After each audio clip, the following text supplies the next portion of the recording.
In this episode, I'm sitting down with Steve, the co-founder of B Wellness. But Steve isn't just a brand owner, he's a system builder.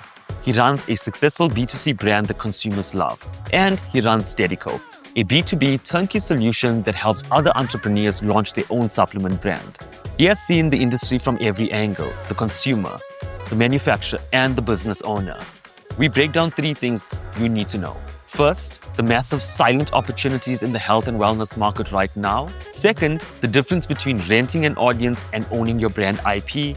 And lastly, the real truth about scaling a business in South Africa. This is the first of many deep dives.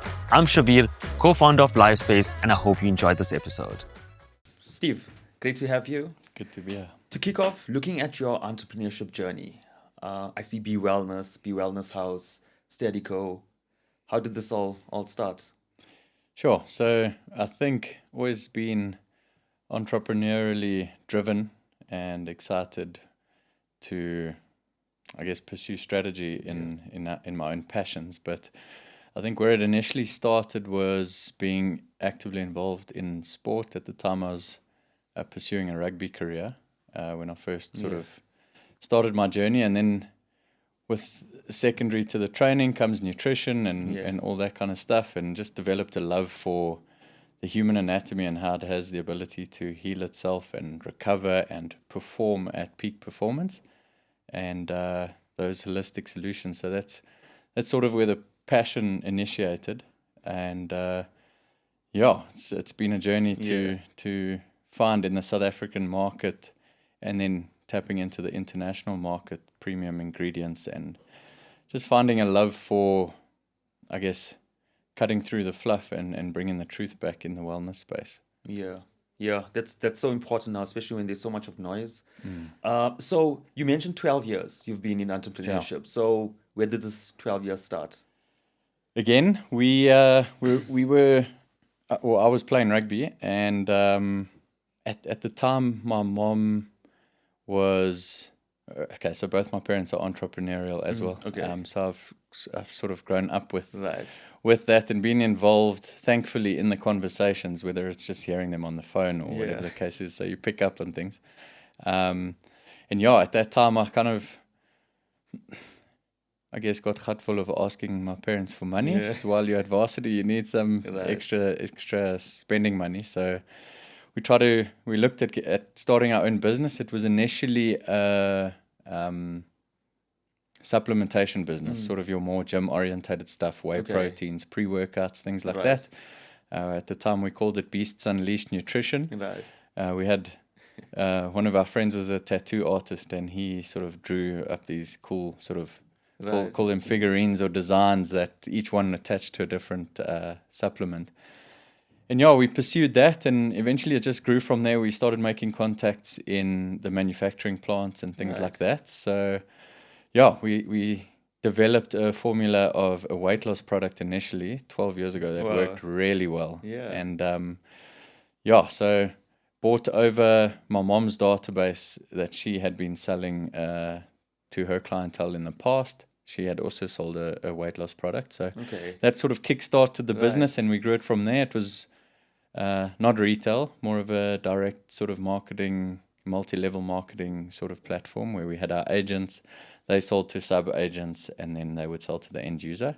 And it scaled a lot quicker than we had expected. So with that comes some school fees, I guess, in terms of scaling. And it developed from there. I think our knowledge base grew, our network grew, our contacts within the manufacturing space grew, and it's now developed into more holistic solutions, not necessarily targeted at weight loss, and not it's not targeted at weight loss anymore, really. It's more targeted at the body being fully holistic and functioning well from on all levels, you know. So no, definitely.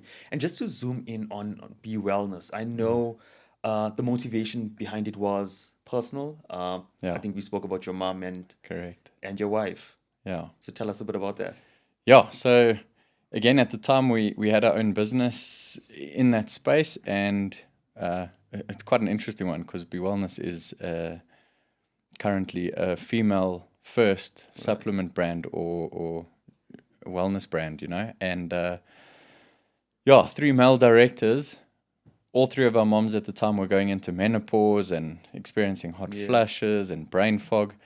And secondary to that, my wife has PCOS, polycystic ovary syndrome. And so basically we wanted to find something that, number one, we trusted the ingredients, trusted that it would work, and really saw a need in the South African market for a full holistic solution, because it's not just your thyroid or your adrenal gland. It starts in the gut and in the detoxification process of your liver and kidney. And if these are out of whack, then essentially you're just covering 10% of the side effects and the experiences that they're going through. So in a nutshell, the brand was birthed from a place of love, wanting to help our loved ones. And it kickstarted from there. I mean, for instance, my wife fell pregnant on honeymoon, where PCOS is supposed to limit fertility. Right. We heard less from our moms about hot flashes and brain fog, and it's really been fun and educational walking that road, because in our relationships with our wives and our moms, even, we can almost relate more now. You know, you're almost forced or put into a position where you're taking the time to hear the stories and listen. And the amount of women we've been able to help through this has been super rewarding. And at the end of the day, they are the nurturers of the home. So essentially it's about helping them, and eventually it might grow into a male segment of it and a children's segment of it. And you can't forget the pets. We all love our pets. So, but for now, we're truly focusing on bringing quality ingredients and covering all the bases in the female health space. That's so important. And I think, you know, with, like you mentioned, your mom, your wife, it's personal, right? And you guys are seeing firsthand whether it's working. And I think that's so important, because who better to test it than you know, the people that you guys love the most. Exactly. Just some interesting facts there, right? For PCOS, the World Health Organization estimates it affects up to 13% of women. And what's crazy is that only 70% of those women know they have it, right? So literally it's no more niche. Like it's impacting everyone. For gut health, on the other hand, a global study found that 40% of people, almost half the world, suffers from some form of functional gut disorder, like bloating or IBS. So I think it's a massive, widespread problem, right? And I think, you know, it leads me up to the next question. What do you think is fueling this growth? Or the knowledge in this industry when it comes to PCOS, menopause, you know, topics previously that were not really discussed? I think it's twofold. I think, number one, the focus within that realm and people, I guess, being able to be vulnerable with where they're at currently and being more open. Obviously, your accessibility to information, as much as it brings a lot of fluff, it also brings a lot of knowledge and access to knowledge that we didn't previously have. So I think that's one thing. But there's also a lot of lifestyle factors at play that have influenced this. I mean, from something as simple as dirty air, the air that we breathe, to I think the stat was 70% of the world's antibiotics get sold to the animal industry, of which I don't know what the stat is on sort of a vegan to meat eater ratio now, but we then eat that meat and ingest that meat, and that then affects our gut. So it's constantly under strain and under attack, you know. There's various things like antibiotics or pesticides or whatever the case is. Our body's constantly trying to fight these lifestyle factors. And we believe that that's why nowadays you actually need supplementation to counter that. And then I think it's an interesting one, because for something like PCOS, I mean, we just did a PCOS journey with 2 women who found out quite a while back. And at that point, they said they didn't really have access to information. Thankfully, the world is now sort of putting their eyes onto it and focusing on it, and the education even with specialists and gynecologists and things like that is spreading. So, it's funny. We kind of behind trend often in South Africa. And very often we hear these stories and it seems far off, but there's sort of people within our borders that are having these struggles, you know. In my wife's friend group, I think there's 9 of them, 5 of them have PCOS. Wow. All with different struggles because it scales, you know. And you think it's just hormone related, but there's various other factors at play. And thankfully, there is new technology out there that can really help counter it, you know. On our Balance and Energy, there's a specific ingredient that has clinical evidence that it does specifically work for PCOS. And thankfully, there's people with 20 years of experience that are actually harvesting these things and developing new tech to combat this, you know. I think one other thing, is contraceptives play quite a big role because it's years of sort of taking these things that put your body out of balance, and either when they get off the contraceptive, the body then has to balance and regenerate itself, and that takes a while and often needs outside intervention. But it's the world has started focusing more on female health, which I think is a great thing. Yeah, and I think just social media has amplified that. Definitely. You know, watching a video, and we work with a lot of medical professionals, and I mean, they are now creators, right? They're creating content, whether it's on TikTok, Instagram, and what you'd find is they'll speak about these pain points, like you mentioned, these different stages. And what happens is more people reach out to say, hey, like, this is what I'm struggling with. Previously, you probably had to seek or see a medical professional in order for you to get diagnosed. But now you can actually, you know, go onto social media, follow your favorite doctor and get that information. You know, with that being said, the health and wellness industry, I think it's valued at about $5.6 trillion by the end of 2025, right? At the end of this year. With that comes the dangers of fake supplements, fake products. What's your take on that? Because obviously there's the financial component. There's people that are willing to spend money. And what do you think of the dangers of that market? Yeah, it's a good question. I think with any business there are going to be people that take shortcuts, sadly. So I would advise anyone, whether they're purchasing from us or anybody else, to do the proper research on where the ingredients are sourced, whether it's consistent.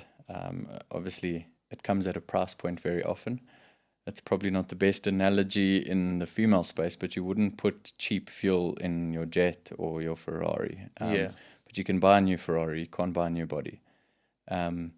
So I think sometimes quality ingredients or quality products or even quality services and lifestyle hacks come at a cost. But very often it's worth it. And very often that's when you see results. So just to be vigilant and do research, like we've said numerous times now, it is accessible. Google, YouTube, ChatGPT, whatever you need to do, find those specialists and ask the questions, you know.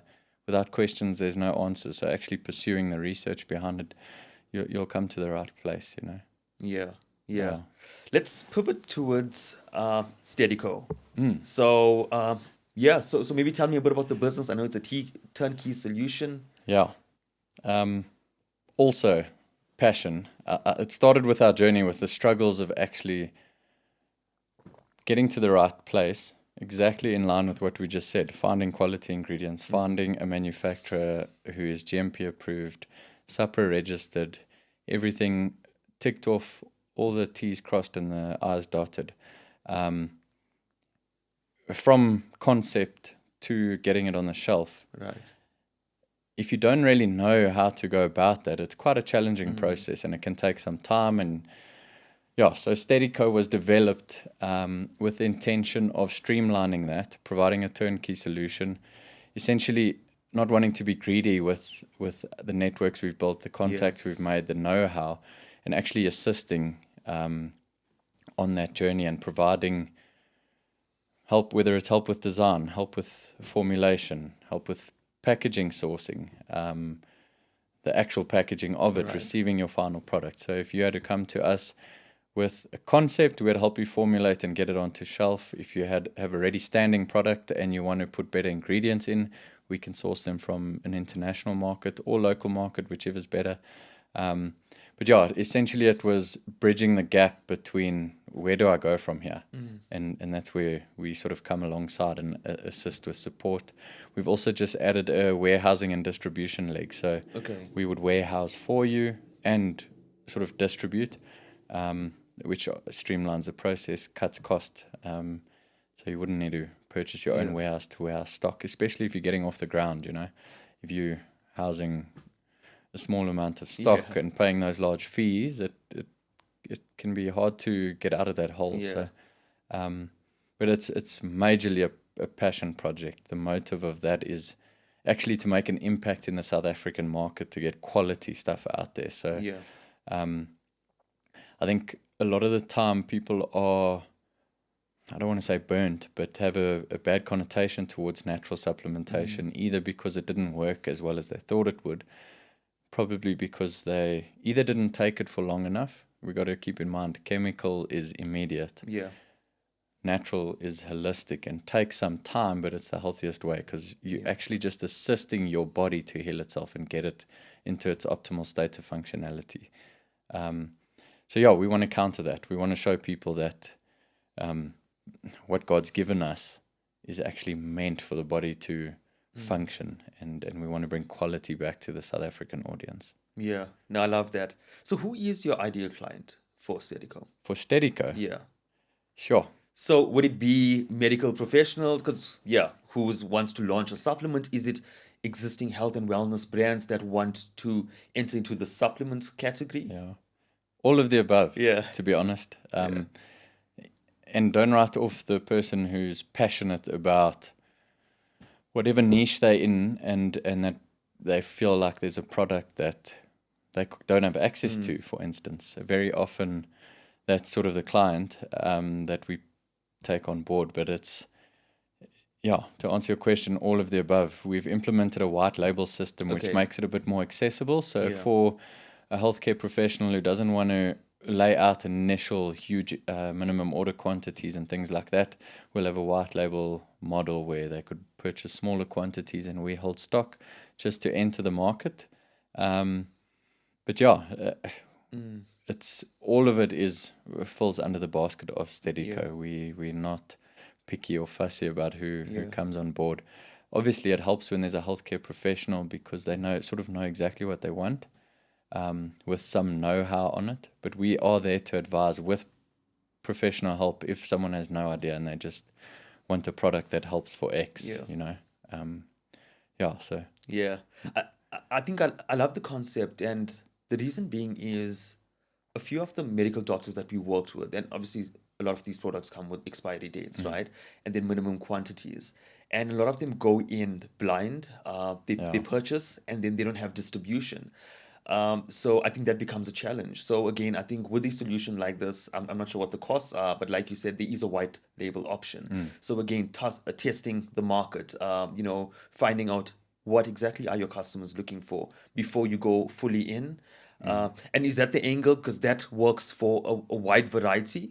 And I think it's obviously entrepreneurs, creators, like you're saying, someone who are, content creators who are in the fitness space. They can actually launch a supplement because they have distribution. Exactly. Yeah. And I suppose you can have an idea of how the market would, or people would adapt to it or absorb it or take it on board, whether they would purchase or not. But you only actually know until you've put it into the market. And this makes it more accessible. Without huge costs, without too many barriers to entry, without the potential of stock expiring, because at the end of the day, if stock expires, it's completely written off. It's not even like you can throw the product out and reuse the bottles. Everything's discarded. And if you wanted to continue, then you need to order another batch of stock. So again, we kind of positioning ourselves into an area where we have made mistakes in the past, and we want to stop people from making those mistakes in the future and can advise accordingly. So I was actually reading a case study. So David Beckham's IM8 is the fastest growing supplement brand. They make $9 million, which is around 180 million rand per month, and they serve about 420,000 customers. So, there's massive opportunity in the supplement space, like we've been chatting. So with the existing health and wellness brands, have you seen any trends for existing, again, health and wellness brands entering the supplement category? Yeah, very often in South Africa, we follow international trends. Yeah. I think America plays a big influence, obviously UK, and then the Australian trends as well. Yeah. There's another lady, Jessica Sipal, as well. She was initially wrote health and wellness blogs, Okay. and similar sort of concept, and wanted to bring it into the market, supplements that she believed work and she worked and she trusted. Started her brand, and I think it, don't hold me to this, but it was around 2 years since market entry. Her company was valued at 400 million Australian dollars. Wow. Yeah. At a high price point. The fact of the matter is, though, that the product worked and she had a passion behind it and she had a motive behind it. So I would encourage anyone getting into the space. I don't think necessarily it's sustainable if you're building a business just to follow trends, because there needs to be a motive behind why you're going to push these products. And I think the audience isn't naive enough to see through that. You know, if they can see that you're just wanting to make a quick buck, that eventually it would come to light, you know. So we do follow trends. There's various trends. I think a lot of them are justified, but very often it's not like one trend because it's booming internationally doesn't write off a similar ingredient if they have similar efficiencies. And what we need to remember is everyone's body is a different blueprint, you know. Your gut biome is completely unique to you. Even though you and your wife eat the same meal, your gut biome is completely unique. So where one supplement might work for, say, you, we similar ages, potentially similar diets, it might work for you and not necessarily work for me. And then there's various reasons for that potentially. And that's why we started the Wellness Center with diagnostic tools, so we can actually accurately measure and accurately diagnose what's going on within the human body. So very often trends are good to follow. They're justified. So I do believe that it's good to follow them. It's good to keep an eye out on them, but it's also good to check where the source is and how it's trending. Yeah, and I think it has to be solving a pain point, right? Or a pain. Exactly. I think, and if that, and you know, like we spoke about with B Wellness, it was a pain that existed in your home, you know. Yeah. So that's why you guys came up with a solution. And I think, you know, when you are entering any business, for that matter, it has to be, what problem are you solving? Yeah. And what are you doing? How do you solve it to your best ability? So let's pivot towards entrepreneurship. It's often called one of the hardest jobs in the world. You've been in the game for about 12 years or so. Like you mentioned, you come from a family that's made up of entrepreneurs. What's that one or the most important thing you've seen? Perhaps from your parents that you are now implemented. What's that one thing that you feel in entrepreneurship is the key? The key or the crutch, and I think it's kind of the same answer. I think someone who's entrepreneurially driven has either a love and a passion or an ability to identify a need or a gap and then pursue that, right? So it's super exciting, and if you're passionate about it, you'll 10 to 1 make it work. The thing for me is whether it's sustainable, and when I say crutch, I think very often in myself and my 2 business partners, we all 3 on those sort of personality tests tested maximizers. So not trying to fill your basket too much. I think from personal experience, there's been times where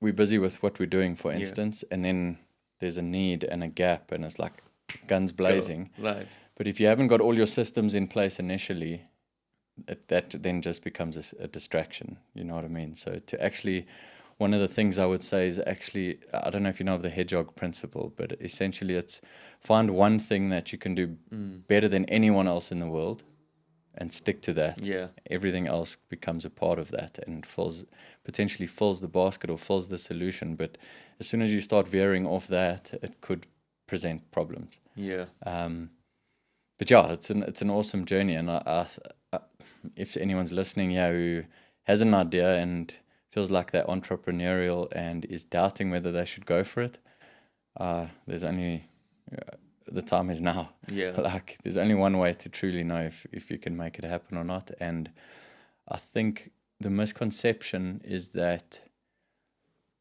business people or entrepreneurs are kind of closed boxes. That was my understanding. I try to figure things out on my own. Whereas I would encourage, say, a new entrepreneur or a young entrepreneur to find a mentor. I think as a business person, you want to pass on what you've learned, and a mentor is great in that. You can learn from their mistakes. They can advise you. They can see your blind spots. They can encourage you. So it's a great thing, even as a business, to have a business mentor, someone who's separate to the business and can identify things you might not be seeing. Yeah, no, most definitely. And, something that you mentioned there was focus.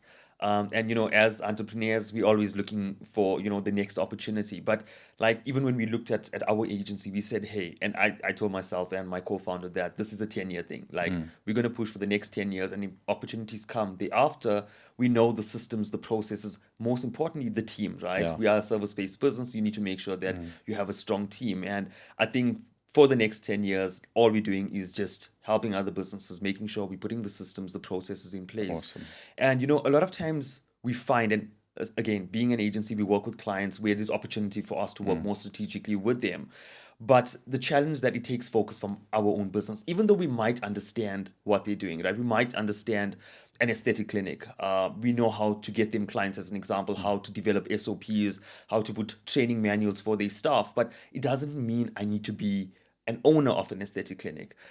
So but the financial rewards are there if we do tap into it. But then at times you have to tell yourself no, because I know, and we've been through it, right, where it starts to impact the source that's actually generating the revenue for you. And that's basically what I saw, is that once you start splitting your focus, you'll think that you'll start to make more financial rewards, but in actual fact you don't, because that one thing, if you just kept on going, would be able to double, triple, and the X that you would have received would have been much greater than trying 5 different things. Yeah, exactly. And I think something you mentioned there is integral, and that's your team, and if the messaging isn't coming across clearly or communicated clearly from the stewards of the business, the team can get confused, and then it can sort of, you lose your culture to some extent, So not saying if a great opportunity presents itself, I'm not saying don't pursue that, but if you're chasing every good opportunity that comes your way, you're going to be torn, and you can only do so much as one person, you've got a limited capacity. Yeah. And then I think my idea of a successful entrepreneur isn't someone who's at work for 20 hours of the day. You want to have a holistic lifestyle. You want to have enough time to spend with your family, or to have rest and retreat, or just to be present even for staff and employees if they need you as a mentor, And I think if our basket's very full, we tend to lack in those aspects. It's about finding that balance, which is sometimes tricky. Yeah. In South Africa, the failure rates within the first 5 years is, I believe it's between 70 to 80%, right? They don't make it within the first 5 years.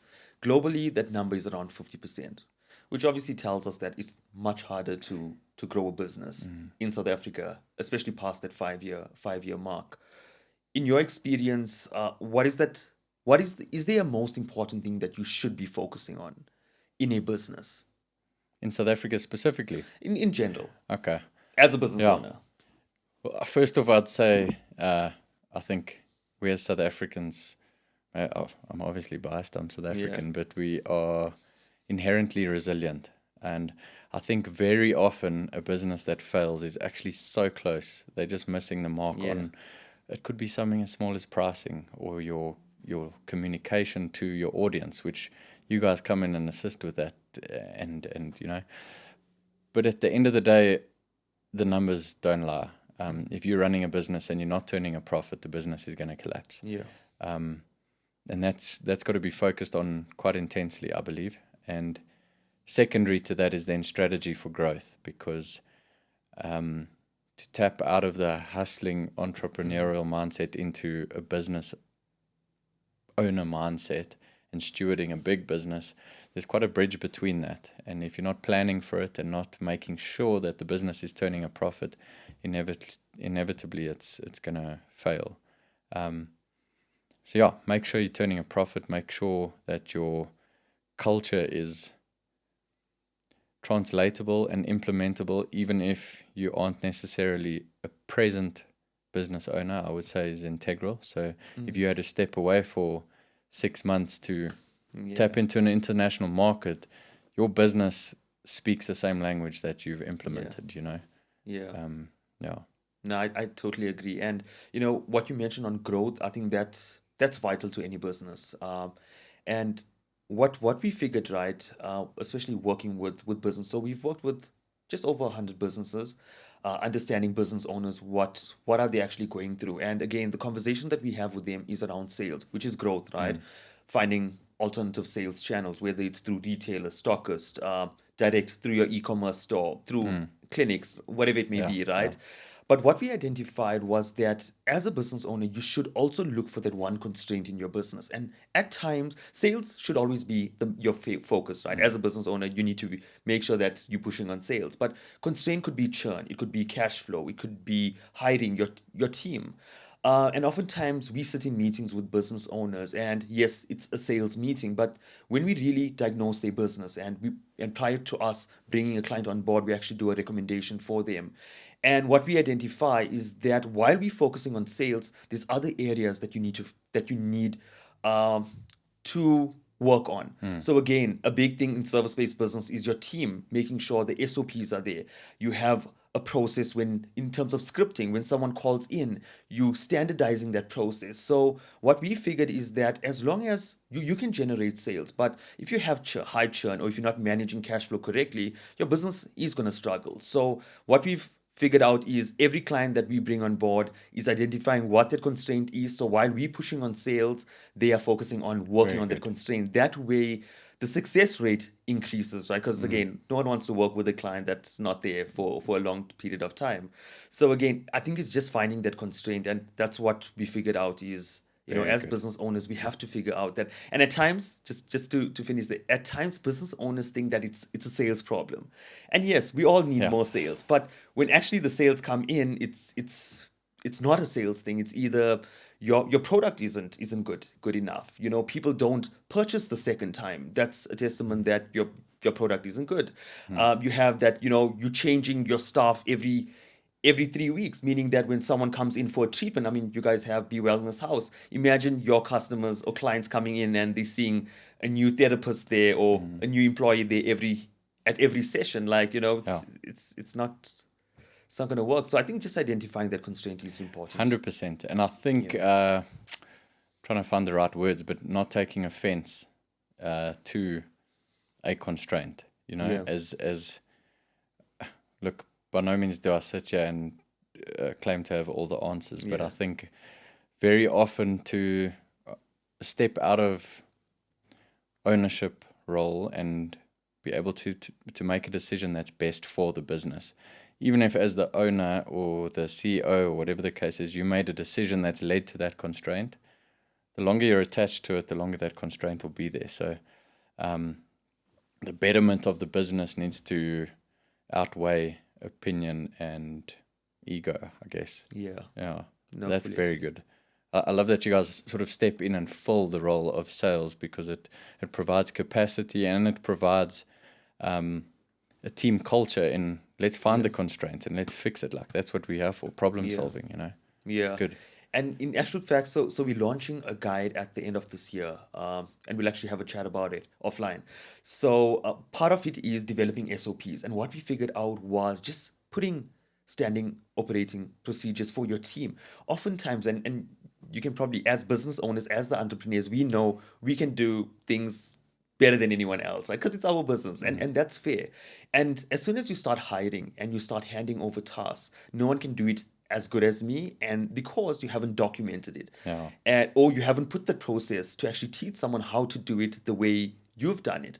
So you get frustrated, your employees get frustrated, and then, it's not a long-term relationship. So part of our guide is we're focusing on SOPs and teaching business owners how to develop this, especially when they're starting to scale. Because, when you think of you doubling your sales, you're going to break things. Yeah. And how are you going to fix that? It's by, creating these systems. So yeah, that's going to be quite cool.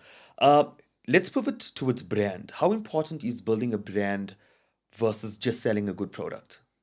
I believe it's very important. Yeah. I feel like your brand is the part that the audience's trust is attached to. I think it was Steve Jobs that quoted, he worked 15 years on brand alone and the rest followed, right? So by no means do I think it's everything, but it's the initial trigger point to a potential purchase or even interest. If I'm not drawn to something, I'm not even going to look at it in the first place. So I think brand's integrally important, but brand holds a lot of facets. It's not just design. Again, SOPs at some point could fall into your brand, because if someone likes the way a brand looks, they call into the center and the phone's answered in a non-pleasing way, your brand's jeopardized. So I feel like brand is a full picture of how people perceive you. So the answer would be majorly important. Yeah. And I think with brand, it's definitely more towards building trust and credibility in the market, right? And this, like we spoke about David Beckham, and he's making, 200 million rands a month. Does he have the best supplement? I'm sure there's local players, including B Wellness, that has products that can compete with David Beckham's supplement. But I think he has brand, he has credibility, he looks the part. He looks 35, at his age. So now if he's recommending a product, like, okay, it's the brand, it's the credibility, like it's David Beckham, I trust him. So I think it's definitely an important component. And there's actually a stat where 75% of consumers will keep buying from a brand even if the competitors become trendy. So just building brand, I think it's more longevity, right? And, we're having conversations about paid advertising, and, paid advertising is quite big because you're pushing towards the sale. But with a lot of our clients, while we're building on paid ads, that's for the sale. Now, brand has to be part of your long-term strategy, is because trust and credibility is how it makes even paid advertising much more affordable. And you guys are running ads as well, and it's getting more expensive. So the only way we're able to get our costs down, our customer acquisition costs down, is by building brand, because you don't need as many people to see it to make that conversion, because people know who we are. And vice versa, like even as an agency in the B2B space, we've seen a lot of our best clients have seen our content for at least 8 months plus. And those are the clients who come in, I know exactly what you guys do, help me scale this. And hence, we're creating guides and podcasts like this is so that we can build our brand, provide more free information so that someone can listen to this or read a guide and say, hey, I know exactly the methodologies or the processes or the SOPs that you guys use. It makes it much easier, meaning that when we're spending money on ads, it's not going to cost us a leg and an arm to acquire a customer. And it goes the same for any brand, for that matter. Agreed, fully. Yeah. I love what you're doing.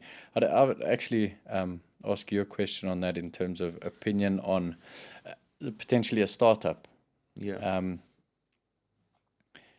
How would you target that then? Would you go initial...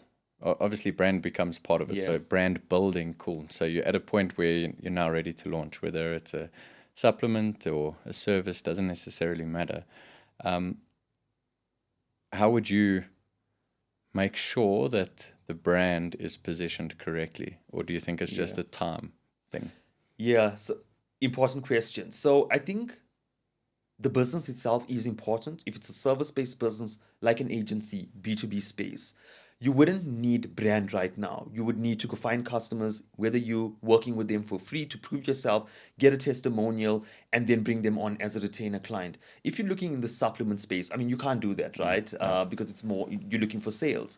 So in that way, I believe that, partnerships is really important. You have to look at distribution. So brand would be part of who has the audience. So let's look at a supplement brand, right? It's going to be much easier. You need to look at, I'm launching a supplement brand. Do I have an audience or not? I probably have a few thousand followers, not enough for me to get sales. Then you need to look at who within the industry fits that demographic and who owns that audience. So you look at content creators and then start, either building partnerships with them where you're looking at an affiliate model to start generating some revenue. With their partnership will allow you to start maybe perhaps speaking to retailers because now you're using influence. And, with retailers, as long as you hold attention, which is my next point, but as long as you have attention, they want to stock your product, right? And these big guys as well, like as soon as they see you have some followers, you can generate foot traffic for them so that these guys can make multiple purchases. They want to bring you on board, but that won't happen until you have some sort of online presence. So I would say if you don't own brand, if you don't have the resources to run paid ads, which is definitely a way to go, especially in the supplement space, you would need to partner with someone because that's where trust and credibility,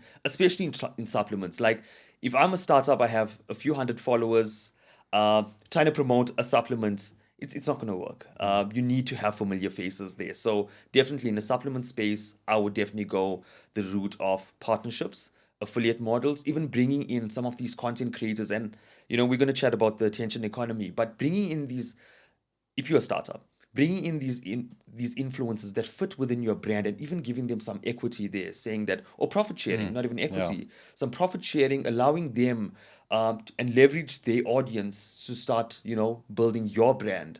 That would definitely be a route I would go, and that would form part of brand, and then using some profits from there to run some paid ads to get the sale. That's good. I like it. Yeah, but the use cases, for every brand, there's different use cases, and then let's head over to attention economy. We've seen a massive shift in creator-led brands. Mr. Beast, the Kardashians. I'm not sure if you've seen Kourtney Kardashian recently launched a supplement brand. I think it's called Lemmy or something like that. Stephen Bartlett, we spoke about him. I think his brand is worth $500 million. I think that's what it was valued at. We have Rhode, beauty brand, just sold for around $1 billion. It seems like the new rule is whoever can acquire and maintain attention wins. So do you see B Wellness as a media company just as much as a product company? Sure. Solid question. Yeah. And I think because we have access to everything basically now, people follow people. Yeah. And it's funny that you asked that. We're actually in the process of making a shift and I guess telling our story more, not even as owners, as affiliates, as even our wives and our moms and our audience and clients that we've walked the road with. So there is definitely a shift towards that. And I think if you're not making that shift, you're going to fall behind because, like you say, it's holding their attention and then being creative within that and being unique in that space. But yeah, currently the shift's being made. I think we're not necessarily, perhaps with the help of Livespace, we're going to get there. But people follow people and creator-led stories. I mean, we've seen it time and time again now that even people that aren't necessarily as famous as the Kardashians or the David Beckhams that are starting smaller, but it's something that people want to follow. They want to be a part of your process. How did you get it from A to B? What did you do when, in our case, you found an ingredient that wasn't quite as good? Like, how did you get from that ingredient to what you've got in there now? Like, what was the process like? People want to follow it, it's like, and then they feel a part of you. They're a part of your story and vice versa. You're essentially helping each other get to the goal of the ultimate vision for the business. So I love what you're saying. I think it's integral for businesses now to focus more on content and media and opening up their business to their audience. Yeah. And actually, this media company actually came from, I'm not sure if you follow Patrick Bet-David, right? And he spoke about building a media company and that all brands now need to be focusing on that. Is we spoke about it. You can have the best product or service, and if no one actually knows about it and actually trusts you, you're not going to make the sale and you're not going to grow. So, yeah. Uh, just to pivot onto a business model that's on everyone's mind, the membership or subscription model, right? I know B Wellness has one. It's the most difficult to get right. Now we've seen trends in the subscription model. I believe it's 8 out of 10 adults have at least one subscription. Prior, it was just gym membership. Now we have Netflix, streaming, and there's memberships for a lot of things. Maybe tell me a bit about B Wellness. How does your membership model works?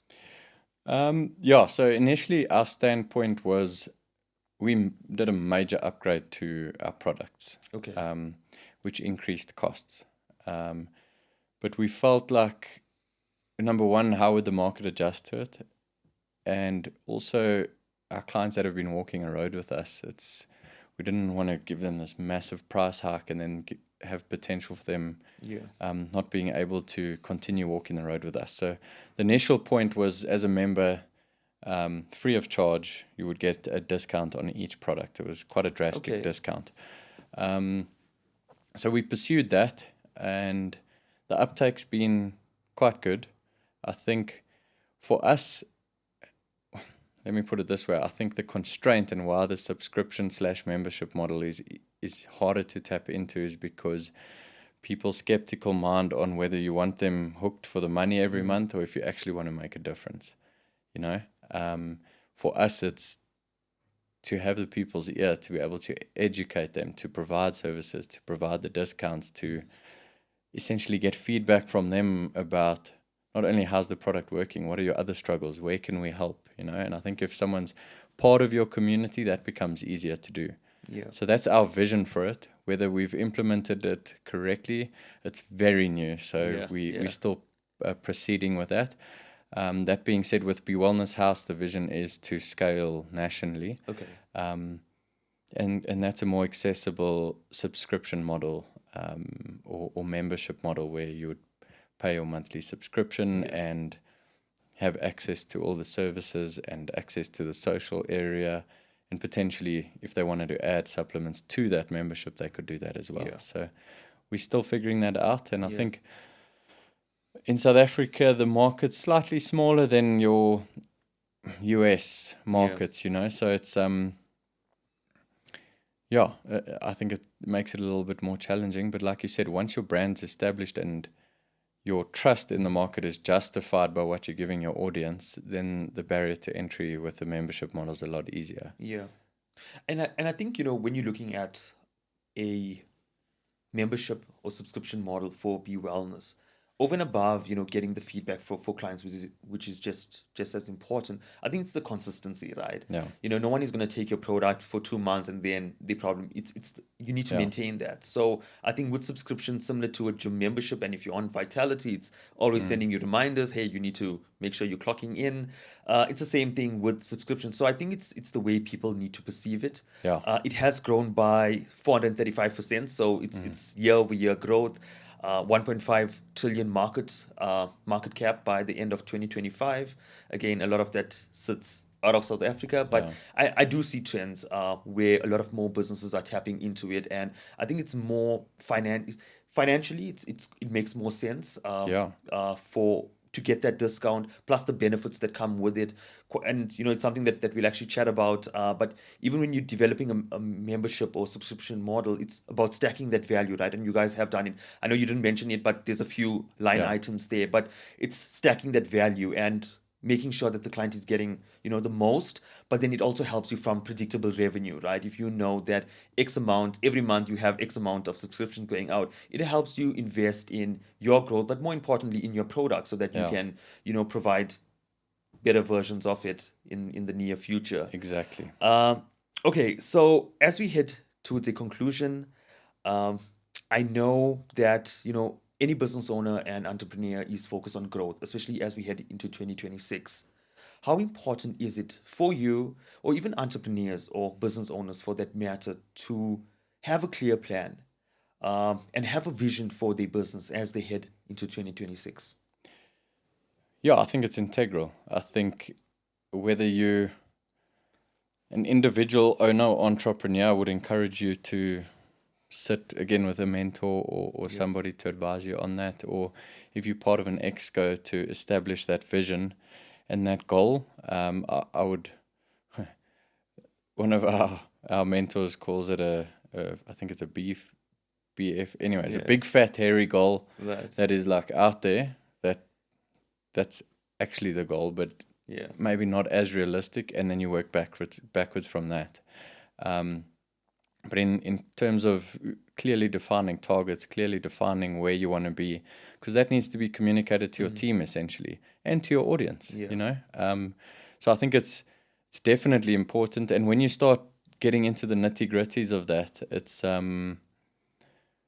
it opens up sort of facets in like predictions for the market or things you would otherwise not have looked at, or even opens doors into, say, for instance, us, a retail sector that we wouldn't have considered before, but for 2026 it could work. That's just a layman example, but I think it's majorly important, especially in the country. And I think we somewhat have a social responsibility as business owners in South Africa, because our economy might not be as good as it should be or whatever, but ultimately if businesses are thriving, people are thriving. So we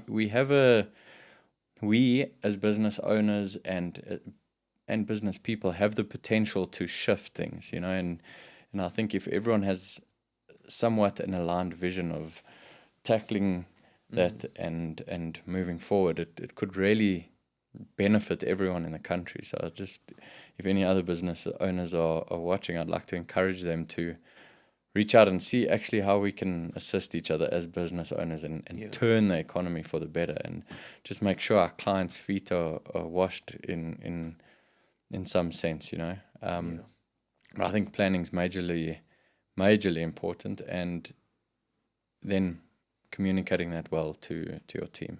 Yeah, that's amazing, Steve. So the last question, a personal one.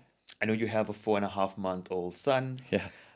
So when he's watching this episode 15, 20 years from now, what's that one piece of advice you'd want to leave him with? Very good question. Yeah, what a journey, man. It's opens up a whole new world of love that you haven't experienced. You would know. But I think it would be find your passion and pursue it. With, like I said earlier in the podcast, that motive, that driving factor, that passion, that unique gift set that you've been given as an individual, that's where you thrive. You know, you want to get to the end of your day feeling energized. I think the best way to recognize that is just to introspect and see where you feel like you're being drained and where you feel like you're being energized. That's where your passion lies, and follow that. And you're capable of anything you actually want to pursue. And don't believe discouragement and outside lies, you know. Remain humble, but don't let people get you down. You can do what you want to pursue. No, that's amazing. Thanks, Steve. Thanks for the time. I think that's it from our side. It was a pleasure having you, and we're definitely going to do this again. There's Please. a lot more that we have to chat about. 100%. But thanks for your time. Thanks for having me. It's been a pleasure, bud. Right.